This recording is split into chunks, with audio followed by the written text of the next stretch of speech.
2026 సంవత్సరాల క్రితం ఈ లోకానికి రావాల్సి వచ్చింది. ఎందుకు వచ్చాడు ఈ లోకానికి అంటే ఒకటే ప్రధానమైన కారణం. ఆయన సృష్టించుకున్నటువంటి మానవుడు నా జీవితం నా ఇష్టం అంటూ బ్రతుకుతూ పాపములో కొట్టుమిట్టాడుతూ నరకానికి పాత్రుడవుతున్నటువంటి మానవుని రక్షించడం కోసం ఆ దేవాది దేవుడు సృష్టికర్త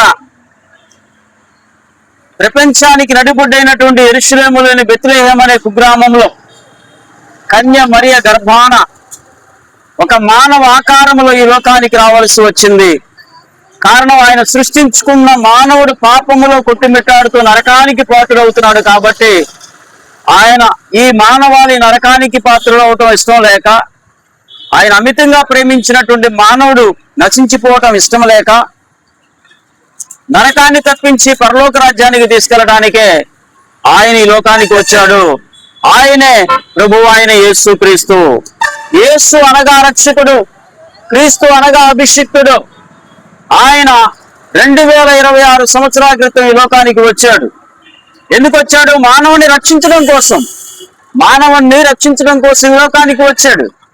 మానవుడు ఏం చేస్తున్నాడు? నా జీవితం నా ఇష్టం అంటూ బ్రతుకుతూ సృష్టికర్తను మర్చిపోయి సృష్టిని పూజిస్తా ఉన్నాడు.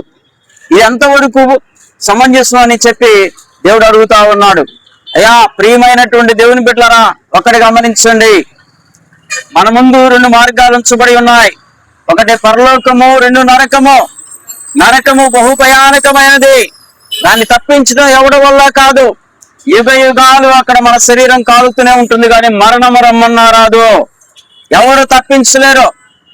అటువంటి భయంకరమైనటువంటి ప్రదేశంలో మనం ఉండాలని కోరుకుంటామా? ఎప్పుడైనా ఎవరు కోరుకోరు. అయితే పరలోక రాజ్యం ఉంది, అది మహిమ ప్రపంచం. సృష్టికర్తతో నిత్యము సహవాసం చేసే మహిమ ప్రపంచం, అది పరలోక రాజ్యము. ఆయనతో సహవాసం ఉండేటువంటి నిత్య రాజ్యం అది. ఆ నిత్య రాజ్యాన్ని ఇవ్వటానికే ప్రభువు అయిన యేసుక్రీస్తు లోకానికి వచ్చాడు. ఆయనను ఎరిగిన ప్రతి వారు కూడా పరలోక రాజ్యానికి అర్హులు. అందుకని అంటాడు యోహాను సువార్త 1:12 అంటాడు, ఎవరు నన్ను అంగీకరిస్తారో వారందరికీ నా బిడ్డలయ్యే అధికారం ఇస్తానన్నాడు. ఎంత గొప్ప భాగ్యం అండి ఇది!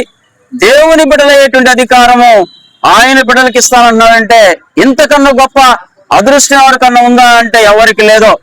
కనుక ప్రియమైనటువంటి దేవుని బిడ్డలారా, సృష్టికర్తను మర్చిపోయి సృష్టిని పూజిస్తున్న మానవాళిని అమితంగా ప్రేమించడానికి ఈ లోకానికి వచ్చి ఆయన చేయరాని శిక్షకు మానవుల పాపముల నిమిత్తమై శిలువలో మరణించి సమాధి చేయబడి తిరిగి 3వ నాడు లేచిన వాడు నేను ప్రకటిస్తున్న ప్రభువు ఆయన యేసుక్రీస్తు.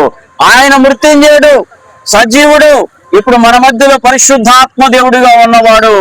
ఆయన శక్తికి మితి లేదు. అమితమైనటువంటి శక్తి కలిగిన వాడు.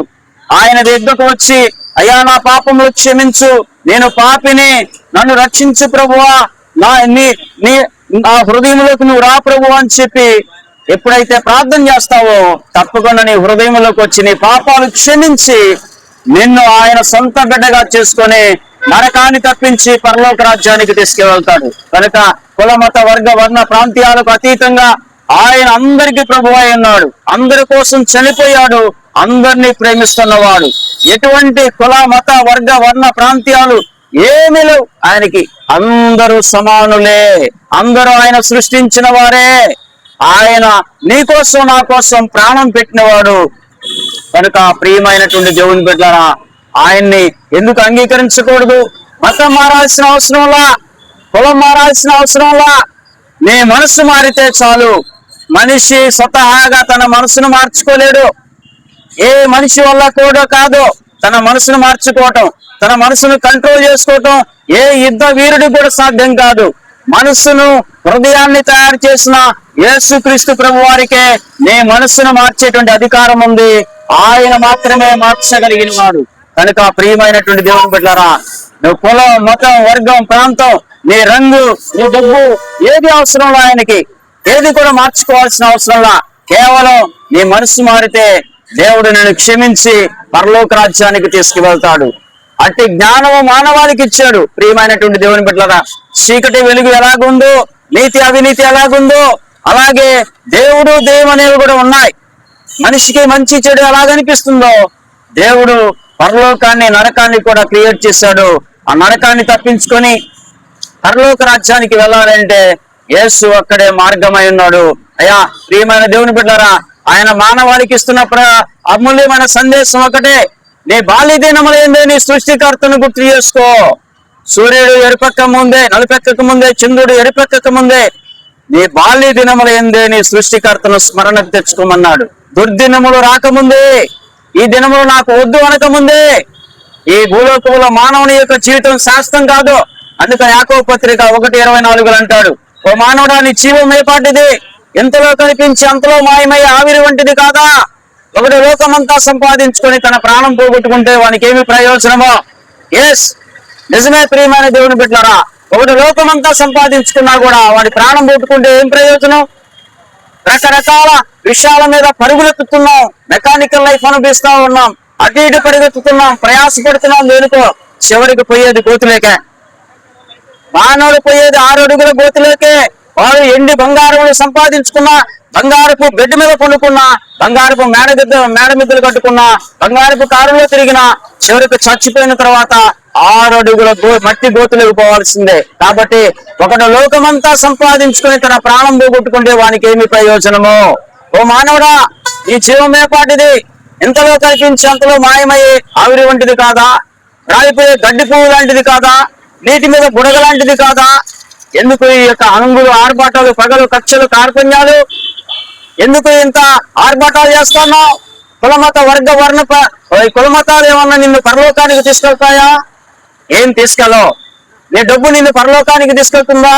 నీ అన్నచందాలు, నీ రాజకీయ పలుకుబడి, లేకపోతే నీ ఉన్న నాడిమిద్దలు నీ పరలోక రాజ్యానికి తీసుకెళ్తాయా? నరకానికి తప్పించి ఏవి కూడా నరకానికి తప్పించి పరలోక రాజ్యానికి తీసుకెళ్ళవు. కేవలం యేసు ఒక్కడే మార్గమై ఉన్నాడు. యోహాను సువార్త 14:6 అంటాడు, నేనే మార్గమును సత్యమును జీవమునై ఉన్నాను, నా ద్వారా తప్ప ఎవరునో పరలోక రాజ్యానికి రాలేరు అంటాడు. అవును కదా, పరలోక రాజ్యానికి ఆయనే మార్గమై ఉన్నాడు. నరకాన్ని తప్పించి పరలోక రాజ్యానికి వెళ్ళాలి అంటే యేసు ఒక్కడే మార్గమై ఉన్నాడు.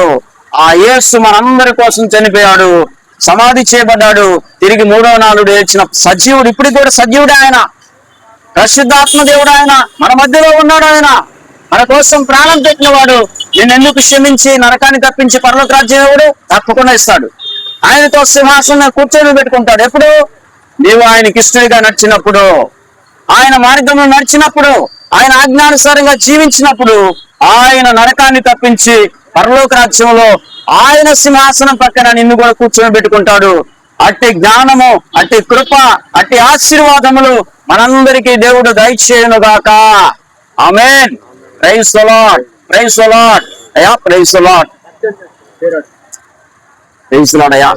నా పేరు బాలశౌరి, ఈ పేరు రాయప్ప గారు.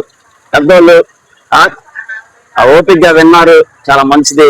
దేవుడు నాకు ఈ తుచ్చమైనోడికి, ఈ పనికి మాలినోడికి అమూల్యమైనటువంటి మాటలు చెప్పేటువంటి అవకాశం నాకు ఇచ్చాడు.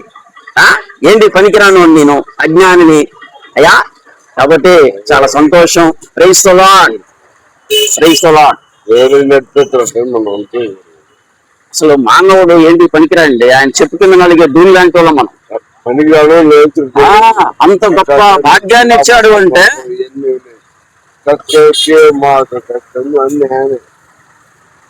అసలు ఎంతకన్నా కావాల్సిన గొప్ప భాగ్యం ఉంది. మరి మానవ జీవితం అసలు ఏ నాటిది, ఏ పాటిది? అయ్యా మీరు ఎక్కడ ఉంటారు రాయప్ప గారు? నేను ఇక్కడ కృష్ణ స్కూల్ సార్. ఆహా, ఓకే. దేవుణ్ణి నమ్ముతున్నారు సార్ మీరు? ఏమన్నా సేవ చేస్తున్నారా ఇప్పుడు, లేకపోతే ఏంటి అసలు? రెస్ట్ తీసుకున్నారు. నేను ఆర్టీసీ కండక్టర్ చేశాను, రిటైర్ అయిపోయాను. ఈ మధ్యనే మా మిస్సెస్ కూడా ఫిబ్రవరి 12 3 నెలలు అయిపోయింది. ప్రస్తుతానికి వస్తూనే ఉంటాను. అబ్బాయి హైకోర్టులో చేస్తాడు, మంగళగిరి. అమ్మాయి ఏమో హైదరాబాద్. వాళ్ళు సెటిల్ అయిపోయారా? వాళ్ళు నమ్ముకున్నారా దేవుణ్ణి? వాళ్ళ ఇష్టం అండి, మన నమ్మకం చెప్పారా? మనకి పిల్లలు ఉన్నారు, మనకి దారి వాళ్ళు వస్తే పర్వాలేదు. అయిపోయిన తర్వాత వాళ్ళ దారి వాడదండి.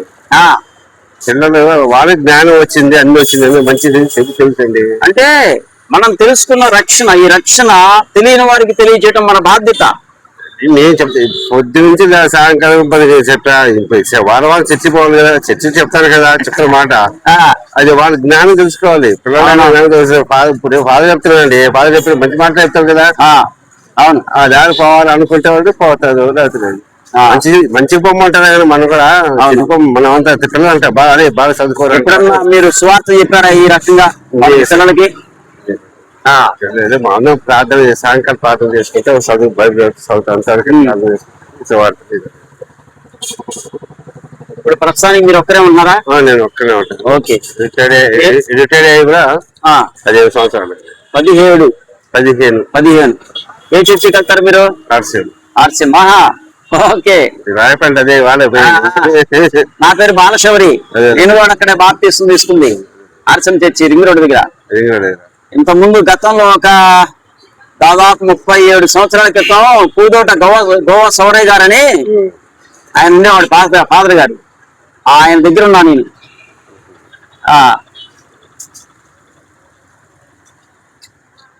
చాలా సంతోషం అండి మీరు దేవుని తెలుసుకోవటం. ఇప్పుడు తెలుసుకొని ఎన్ని సంవత్సరాలు అయింది దేవుని తెలుసుకొని? తెలిసిందంటే మా తాత నుంచి అట్లా ఉన్నాడు. నేను కాదండి, మా ఫాదర్ కాదు, మా తాత నేను చేయను కాదు. మా నాన్న అంతే, మా నాన్న పేరు డేవిడ్. అంటే మా తాత నుంచి. మరి ఈ ప్రతి ఆదివారము మేము సాయంత్రమున ఇక్కడ నుంచి బయలుదేరి ఏదో గ్రామానికి వెళ్తుంటాం స్వార్థ ప్రకటించడానికి. ఇప్పటికి దాదాపు 60 గ్రామాలు తిరిగాం ఆచల చుట్టుపక్కల. ఏది స్వార్థను ప్రకటించడమే, ఏ చర్చికి సంబంధం లేదు.